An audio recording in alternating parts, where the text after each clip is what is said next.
Hey, hello, welcome back. We're now in the last week of June. I'm here for, That's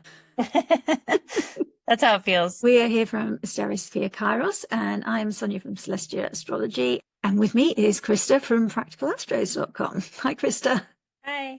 Hi. And together we're going to be looking at the 25th of June to the 2nd of July, closing out the month. So here is our calendar. And we're going to start with the new moon in Cancer, which is happening straight away, jumping straight in. And then we've got Mercury entering Leo into the sign of the lion. And then Mercury has a bit of a shock. He goes into Leo and straight away he's opposite Pluto.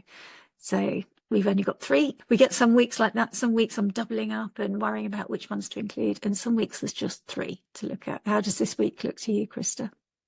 Yeah, I mean, it'll be Mercury is usually the pioneer as far as aspects because it moves so quickly. The moon moves fastest, but when Mercury kind of enters a new sign, usually it acts as that herald of heralding the new aspects that the other personal planets, the Sun and Venus and Mars, moving through. You know, Mars is in Virgo at this point. Mars is past that, but Mercury opposing Pluto kind of is heralding this new opposition that the Sun will then experience when it gets into Leo. So a lot of times having something like Mercury in Leo kind of sets the stage of like, okay, what is this going to be about? You know, opposing that Pluto in Aquarius. We've had Pluto in Aquarius for a while.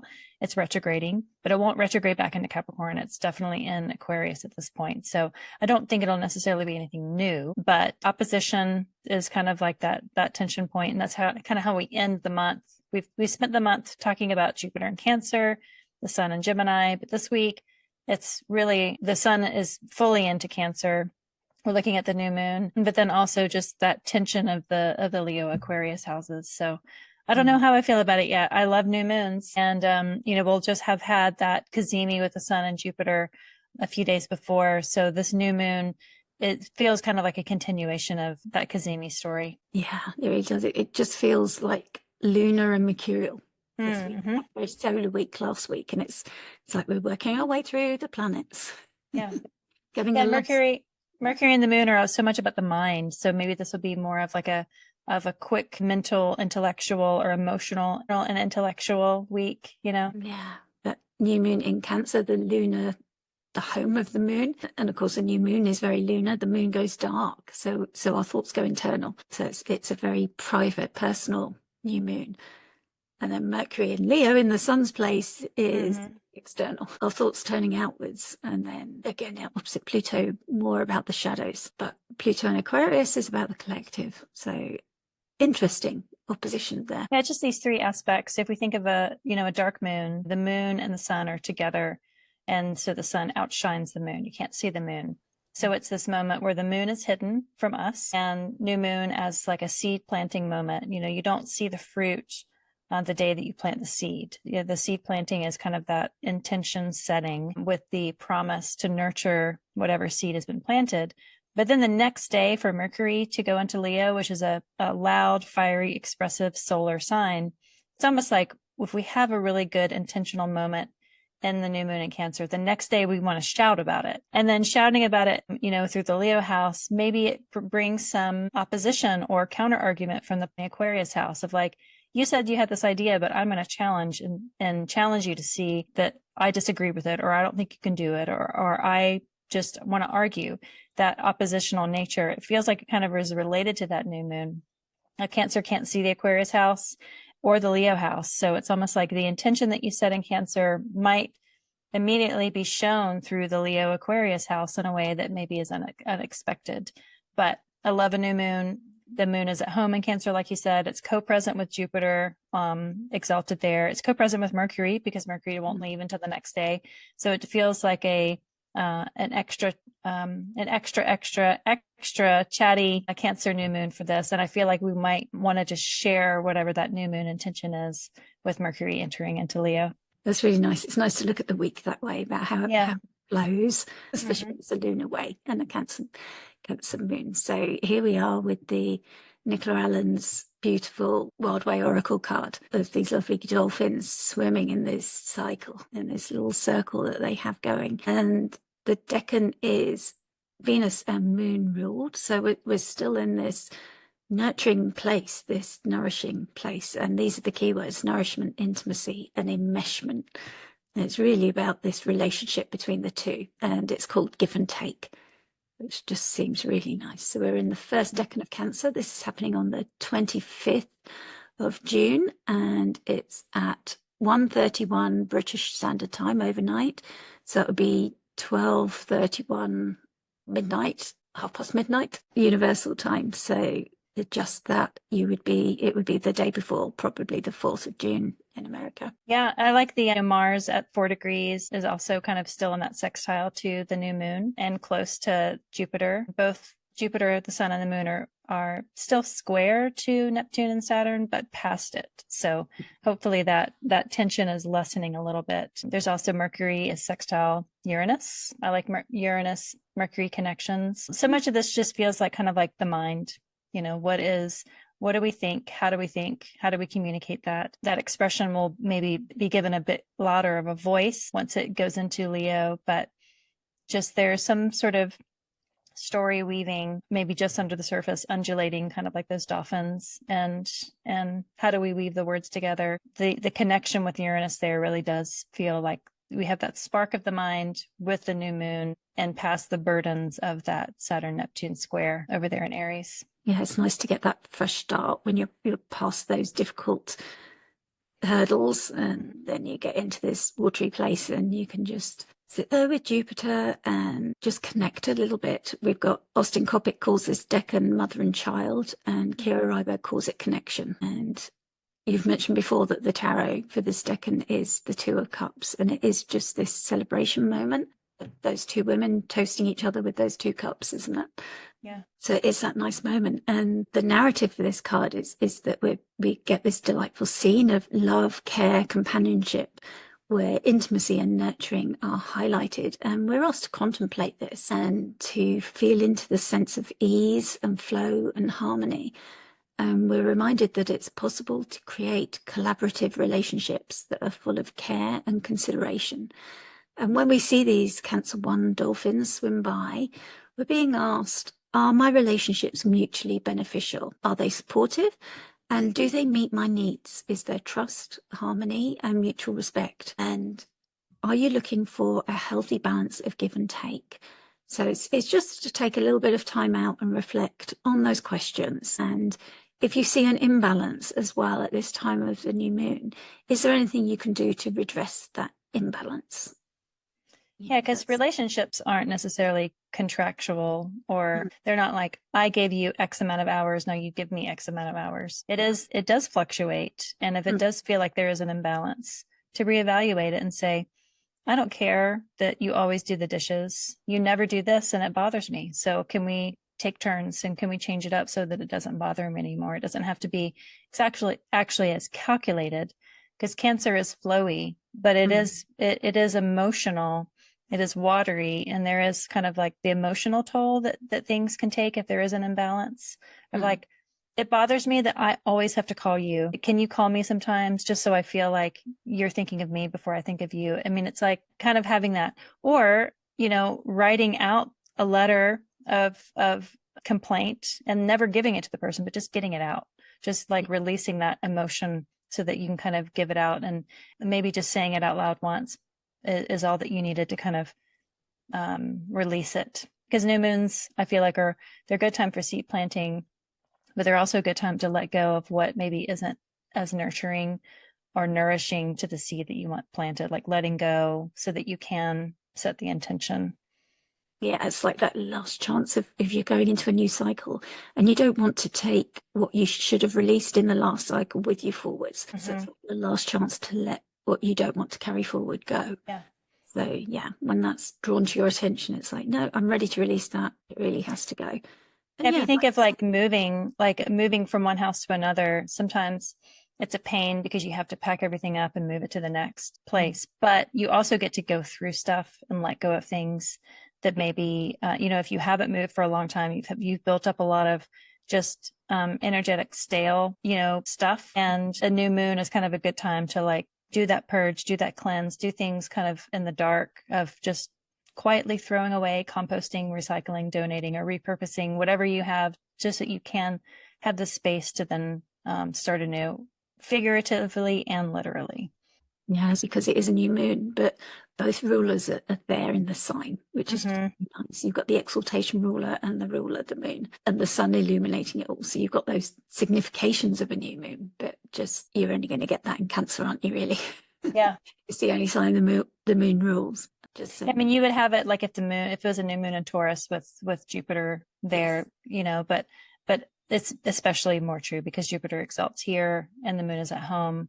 And just real quickly, so if you're Cancer rising, this is the first house for you. And so this can be just like a seed planting of like intentions that you have for yourself, Mm-hmm. I mean, that the cardinal risings really get this in the angular houses. So it might feel a little bit louder.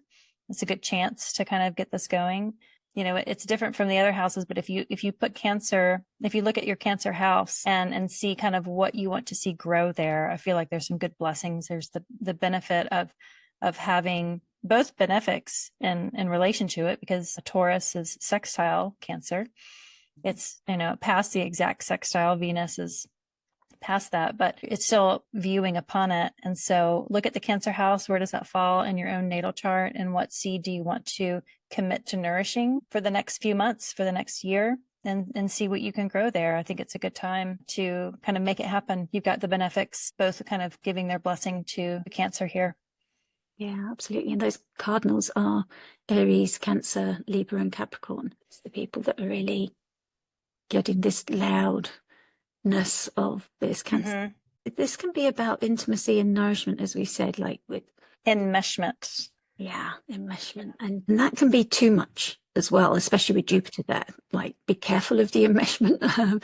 Like Christa said, you don't have to keep score, and certainly be aware when you're enmeshing with someone, you don't want to become devouring. That can be the shadow side of Cancer, the devouringness and the need that then tips over into control. That's what you need to be wary of. That's the danger, that controlling, that all-devouring mother archetype that Cancer can signify is the shadow. So that's the thing to be wary of as Jupiter transits through. It's a new moon in Cancer, yeah.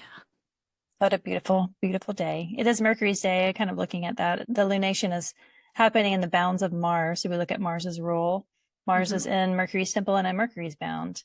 And so it feels like the idea of communicating or writing it down using Mercurial, martial Mercurial things does feel like a kind of a good practice. That's really nice. Yeah, really like that. Yeah, that just that idea of getting things down in a letter, and like you were saying about that, not keeping score, but maybe just that when they say about communicating and saying, I feel, if something is making you feel uncomfortable or unappreciated or something, it's still important to verbalize it or write it down or communicate it.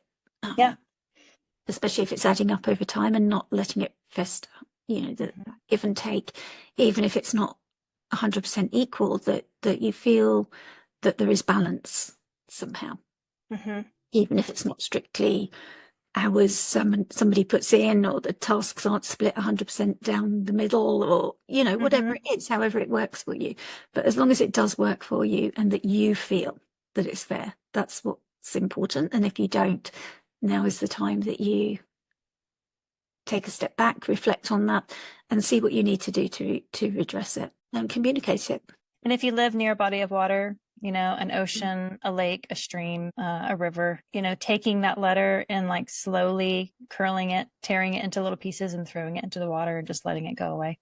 Letting the water kind of release it and letting the words be dissolved by the water, and just giving it up to the larger primordial waters that we all connect to, I think is a way just to release those words into the wild. Yes. That's really beautiful. We'll speak it to the water as well, to a pebble. Scream underwater. Yes. Take a bath and scream underwater. Yeah, that's a good one. Yeah, as Mercury gets to the anoretic degree, the screams might get louder. Yeah, I've done message in a bottles before at the ocean, but there's something about the water actually touching the words. So just letting it, really letting it go. And, if you're near a body of water, then there might be some sort of sand that you can draw your message in and let the tides kind of let it dissolve away. I mean, that's so nice with that square separating from Neptune as well, just letting that be dissolved by Neptune.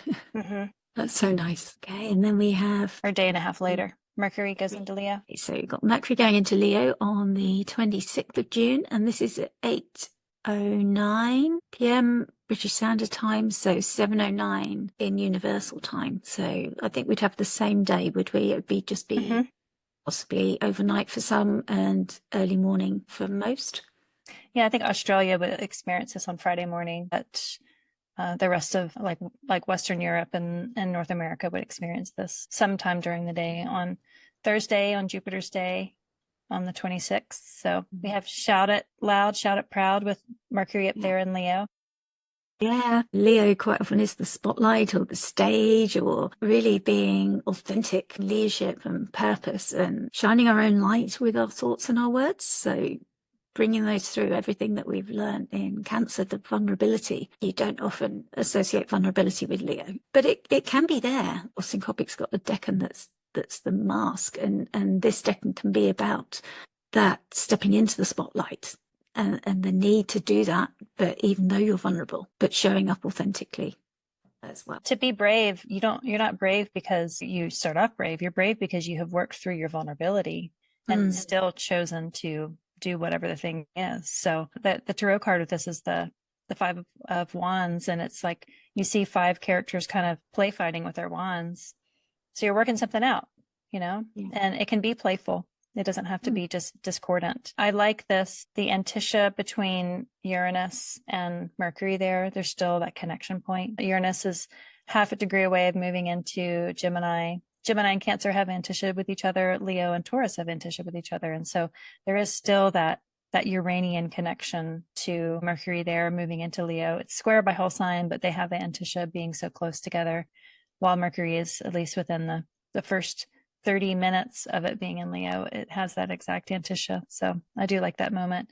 Mercury cannot see Mars. It's in Virgo. It's in Mercury's temple, but it can see the Gemini house. So if you have any Gemini placements, you're now having the ability of that whole sign sextile with Mercury, the ruler of Gemini, now being in Leo. Leo and Gemini have a sextile whole sign relationship to each other. So I love Mercury Leo. It's usually a bit louder than Mercury in Cancer.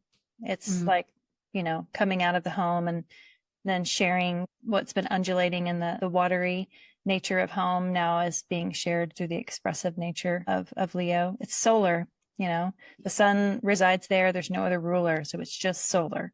And having the Mercury there, it went through a cazimi with the sun and Gemini, and now it's able to express itself fully from that cazimi through the kind of the watery slumber of it being in Cancer, now expressing loudly in Leo before it goes to its sign of exaltation and home of Virgo. So I like this moment of Leo Mercury. I think of Shakespeare in the Park and like public performances of plays, in the summertime, going to see live music, going to see like things that are expressed outside under the sun while the sun is high in the sky in the northern hemisphere. And just the performance of plays feels like Leo Mercury. It hasn't got sight of either luminary, particularly its ruling luminary, the sun, but the sun will get there. The moon will get there sooner, but it's still an evening star. So it's in the night sect, really ruled by the moon. So I suppose it's more important that the moon gets there. Yeah. So, I mean, if you move the chart over, as the sun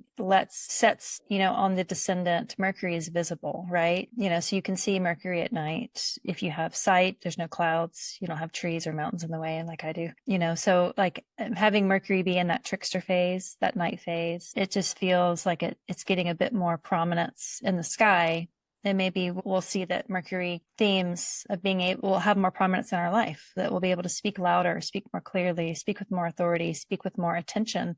Maybe we'll just be paying attention more to the things that we say out loud, which I'm a big fan of, casting spells out loud by just speaking them into existence, saying your truth, being authentic, being that fiery self, even if it causes discord, even in that Five of Wands. You may not like what I'm going to say, but I am going to speak from my authentic self. And that will get attention because it's in Leo and it is fiery and it is loud and it is solar. So be it. Truth has to be said. Yeah, there's so much power in words. I have to remind friends who speak negatively about themselves to watch their words, because you're repeating that negative self-talk is so damaging. Yeah.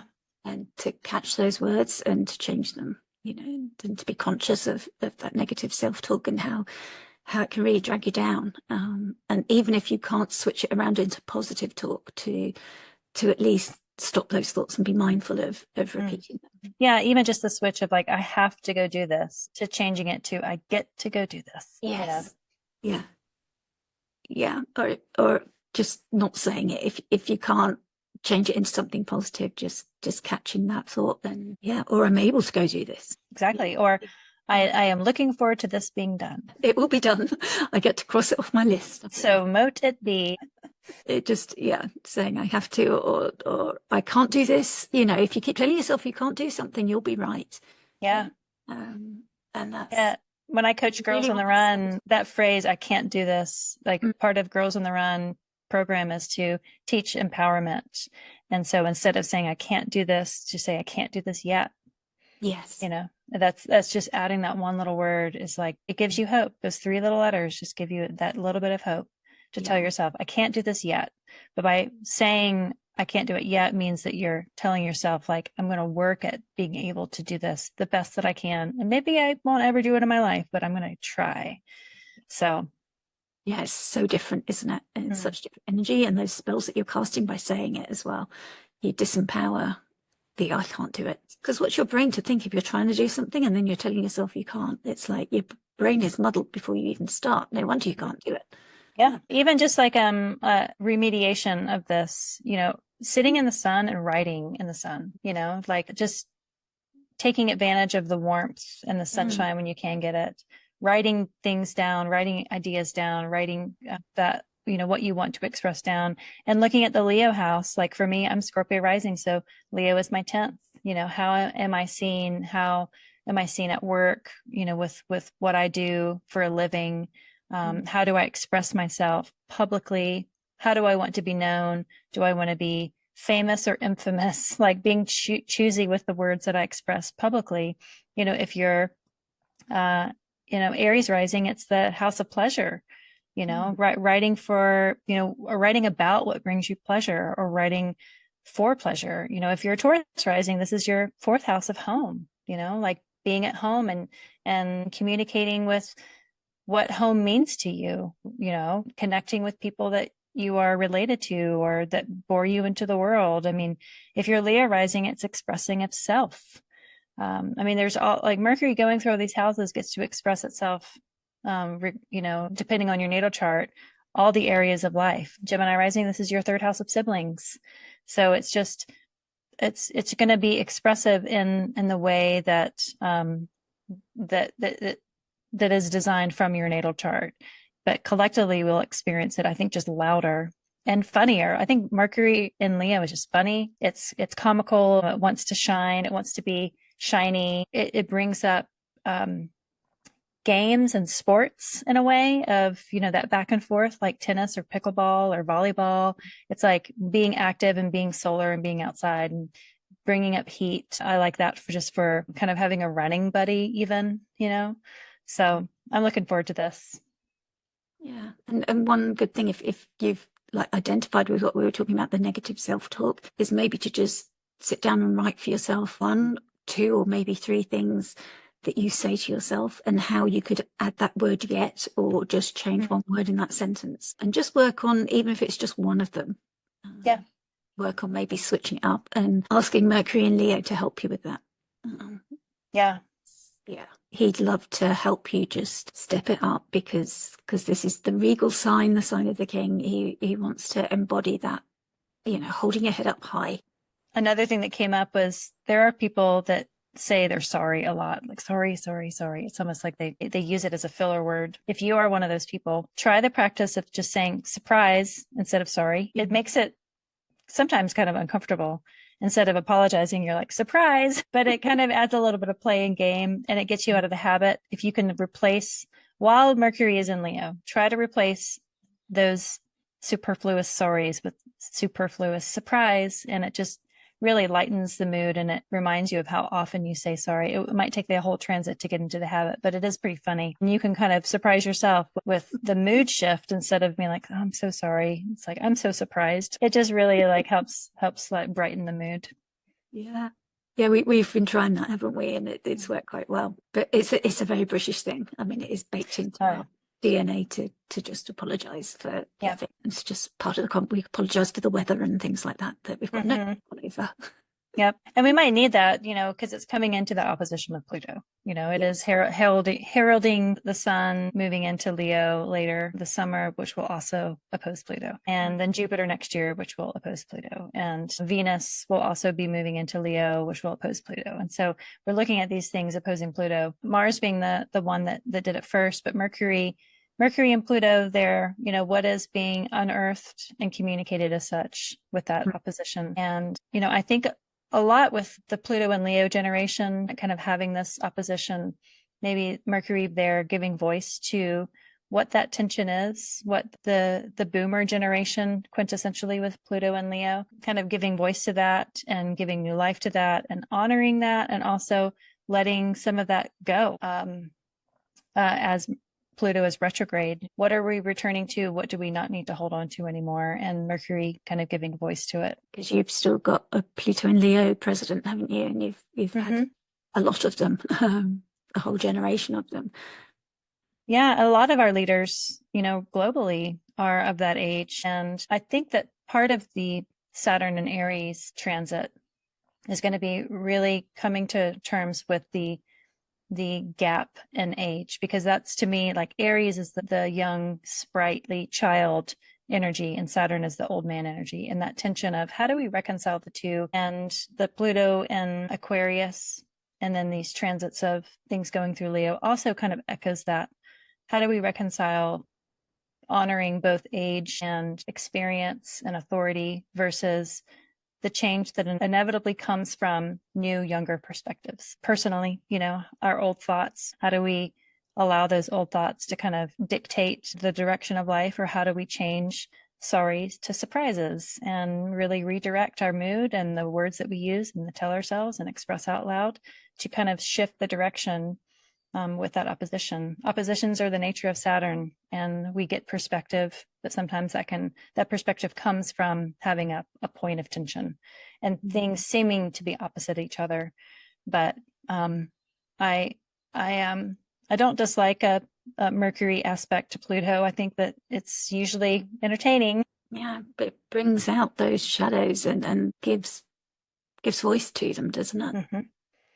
And we've got that trine there to Saturn and Neptune as well from Mercury that's informing it, with the moon co-present, bringing those are the two planets that are closest to Earth, so really bringing it through to us, but still no sight of the suns, so they're a little bit unsupervised. Yeah, I would say so.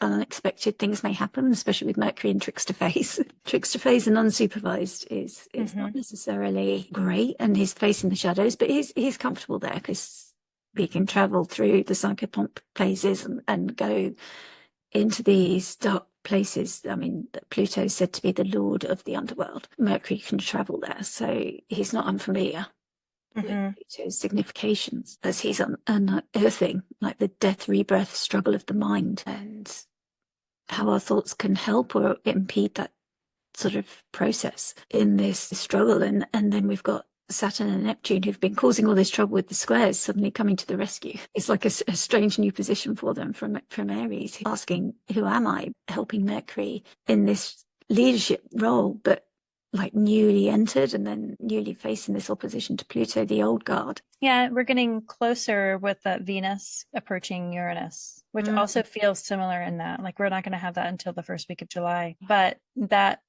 unearthing, that disruption, that tension of that conjunction there seems to echo also that unearthing, that tension of opposition with Mercury, Pluto, and they're square each other, because it's the fixed signs. And we also have the moon at this moment of exact opposition squaring that Uranus, which is being conjoined with Venus. So it does feel like that the fixed, squares or oppositions of the fixed really do challenge it, because the fixed its design is to hold. And when you have that disruption, that disruptive power of Uranus, the disruptive power of Mercury, the disruptive power of Pluto, kind of really shaking things up, it can feel more consequential, because once it does kind of, if you think of the tower card is Mars, and the tower kind of breaks things down that have built up too far.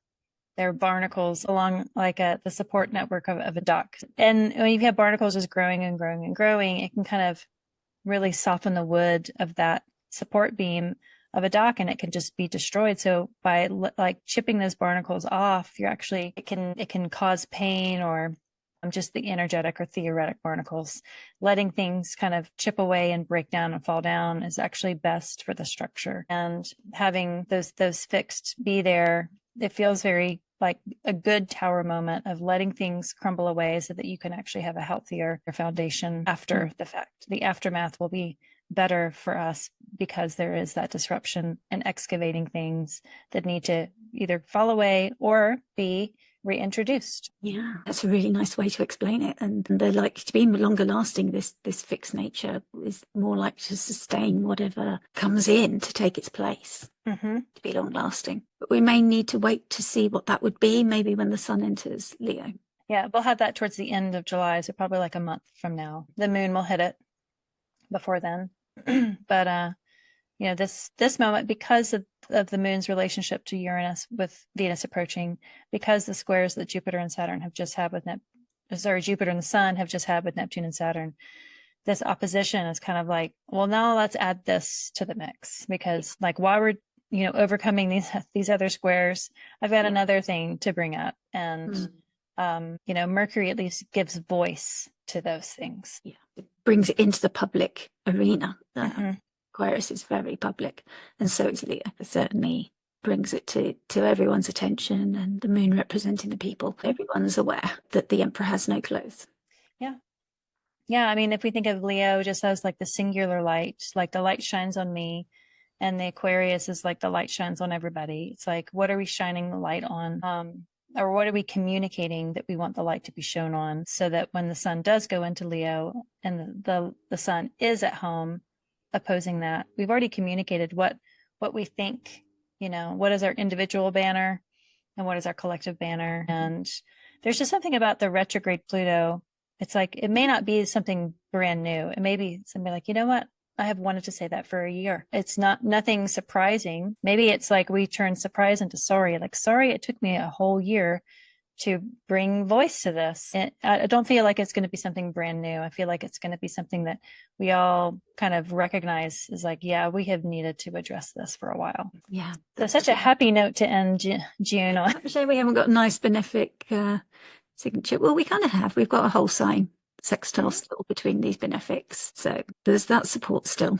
Yeah, and it sets us up for, there's no other real big transit days that we're going to talk about for this week, so we'll be kind of ending the week, maybe in the aftermath of really understanding and integrating, these disruptions. We kind of started the month off this way we started with what Venus conjoined Chiron, and now we're ending with Venus approaching Uranus. So it's been kind of, something doesn't always have to be happening every day. I feel like we'll end the rest of this week with kind of thinking back and addressing all of this square energy and oppositional energy and writing about it. Maybe just spend the rest of the week, the Sunday through Wednesday, thinking about how do I want to express all of this stuff that's been happening? Because I feel like we'll have enough to talk about, enough to write about, which actually reminds me, if you know Substack, I just want to plug Substack as a place to meet and talk. Even if you don't ever write like posts, you can just write notes. You can use it kind of as like a Twitter feed or a Blue Sky feed. You don't have to have any like big articles that you write. It's there if you want to do long form.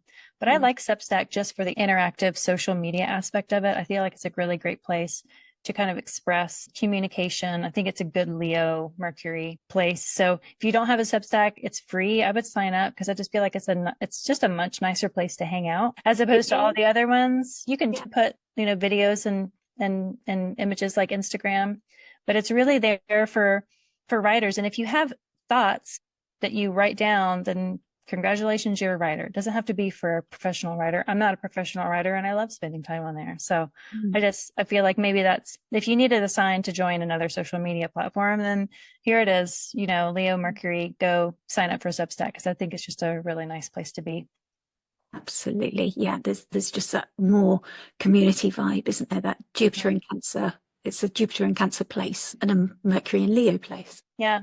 And I just, for some reason, feel less guilty when I'm on my phone reading Substack than I do if I'm on my phone looking at Instagram or Blue Sky or just even reading the news. For some reason, Substack just feels like a different space altogether. They didn't pay me to say that. I just was prompted to. I've got plenty of followers who, like, I usually will look to follow back or subscribe back. And when I look, they're not sharing, they're not writing themselves, but they just follow people and occasionally post notes of their own. So there's plenty of people that do that, who maybe will, sometimes they do a watch this space that they're going to write at some point. And whether you do or you don't, but you can still be on there and follow your favourite writers or editors. And we're both on there. And so are the rest of our Ask Ladies. We haven't got Mandy Ray on there yet, but we'll get her on there soon enough. Mandy, this is your sign. Hey. Yeah. What's the word that's come up for you? I was thinking of something along the lines of that integration, like alchemizing it with the Mercury and Leo and the opposition. Yeah. The Temperance card, like it has the angel with the two cups that is like kind of blending the two things together. That feels kind of enmeshing, like kind of bridging worlds, integrating ideas, or bringing the expression out from the Cancer lunar world to the solar. Yeah. So there's something about the expression of bridging. Bridging. Yeah, because maybe we're stepping into a new place as well. That sextile starts forming. Just telling your story. And that's what it is. Just what's your favorite out of those? I mean, the word expression just keeps coming up, and you're expressing something. You're expressing your experience or your integration. I like integration too, but integration doesn't necessarily mean sharing it. It's like you're weaving it together. Yeah. So I just like expression. For an emoji. Jazz hands. And here, Mercury's in Leo. So cool. Okay, so thank you, Christa from Practical Astros. And Astrology Kairos will be back in July, but we're switching things up a little bit. Maybe some changes because Christa is stepping in, thankfully. It's exam time and my website is under revision, so I'm going to be taking a break. And just to honour my 12th house month, and Astro Weekly Update is having a 12th house month as well. Yeah. So thank you so much, Christa. You're stepping in with Shauna and covering July. Yeah. Yeah. Sonia will be back after her sabbatical, her well-deserved sabbatical. Shauna and I will make something up. We don't know exactly what, but we'll be here talking about each week, following Sonia's format. Thanks for holding the space for as long as you did. And we'll come up with something just to talk about the transits for each week, just like we've done before. But it might look or sound a little different for the month, but that's fine. This is a collective. Yeah. And if there's any changes you'd like to see, do let us know, because this is a great time while you take a bit of time out. It's a good time to reflect and make some changes. So if there's something you'd like us to add, something you'd like us to take away, do let us know. Yeah. We may or may not listen to it. Yeah, no promises, but we're interested in your thoughts. But do like, subscribe, comment, do the emoji, the jazz hands. If you're having expression this week, we'd love to hear how it's playing out for you. Thank you so much for joining us. Thanks, Sonia. Thank you.